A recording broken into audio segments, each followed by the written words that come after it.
So, may hapon sa tanan mga igsoon. This is the TV equipment operator in situ of Lawrence, batch 3. So, nakita ninyo mga igsoon nga among gihugasan, ginuan na mo ang backhoe, loader, no?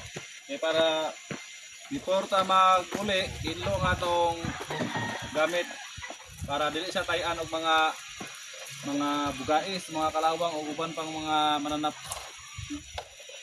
Batch 3 sa una, backhoe loader in situ Lawrence, powered by Tisda, and powered by our Ama si sir. hardworking na mo ni trainer, Mr. Randy Campion,